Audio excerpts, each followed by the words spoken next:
Hutang negara menjadi 6.000 triliun saat ini, naik hampir 4.000 triliun dalam waktu 6 tahun bekerja. Hebat pokoknya. Bayar bunganya saja kalau 5% setahun adalah 300 triliun. Untuk bayar bunganya, ngutang lagi. Top sekali lagi, top dah pokoknya. Bagaimana bayar? Lawong APBN selalu minus, untuk biaya rutin belanja negara aja minus. Piejal, sampean kelola negara dihapusi pembantu-pembantu sampean, kok ya masih dipakai gitu loh. Gak kasihan nanti pas pada nggak njabat diuyak-uyak masalah ketidakmampuan sampean semua. Kan malu. Sekarang aman karena punya ribuan buzzer yang menutupi kekurangan dengan serangan terhadap pengkritik walaupun pengkritiknya memberi solusi. Buzzer sudah berhasil membunuh karakternya para pemberi solusi lain di dalam cara cerdas bernegara. Ketika ditanya misalnya kapan pindah ibu kota ke Penajam, nanya kapan LRT jadi yang mulai mangkrak banyak, kenapa tagihan ke BUMN kami ini sering gak dibayar, mundur, bahkan mundurnya sampai tahunan. Pasti sang penanya dihujat sama buzzer, mati aja karakternya. Kita tanya lagi, kok mulai kayak oligarki ya BUMN-nya, kerja pakai uang pengusaha kecil, dibayar hanya DP, terus pas selesai pelunasannya amit-amit nggak pernah sampai terbayar, lama. Itu BUMN apa oligarki sih? Negara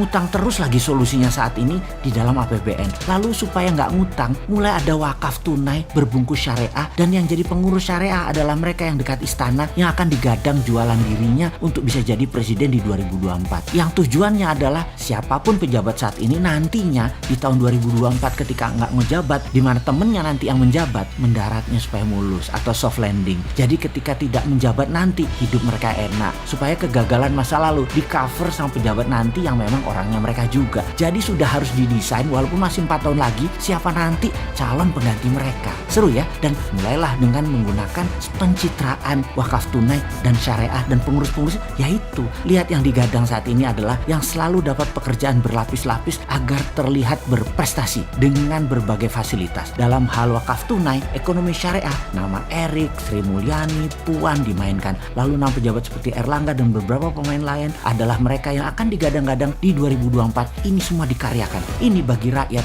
Banyak yang tanya, mau kerja untuk rakyat atau promosi dirinya? Kalau Bosman Sontoloyo memang promosi, menjual konsep bernegara yang disebut Mardigunation dan konsep ekonomi yang bernama Mardigunomic, menantang siapapun di tahun 2024 yang akan jadi pemimpin bangsa ini. Yuk duel platform bernegara. Apa Bosman Sontoloyo mau jadi presiden? Oh enggak bakal. Konsep platform yang dijual yang harus dipakai oleh siapapun yang mau jadi pemimpin dengan pola new mind. Dan menurut saya pribadi, semua yang di sekeliling pejabat sekarang dan partainya tidak memilih konsep MMT Mardigunomic yang new mind, karena mereka semua masih old mind. Tapi saya yakin rakyat pintar sadar bahwa bernegara ala 6 presiden kecuali Pak Karno sudah menggunakan kekuatan hutang dan bergantung pada negara besar serta globalis. Konsep Mardigunation adalah patriotik nasionalis. Kemungkinan besar dengan kekuatan aset sumber daya alam inilah printing money dipakai sebagai dasar membangun negara ke depannya dengan orang-orang yang new mind. Jadi nanti ke depannya masyarakat akan punya dua pilihan. Pilih gaya ekonomi dan berbangsa 6 presiden yang lalu yang old mind, atau pilih model asik patriotik nasionalis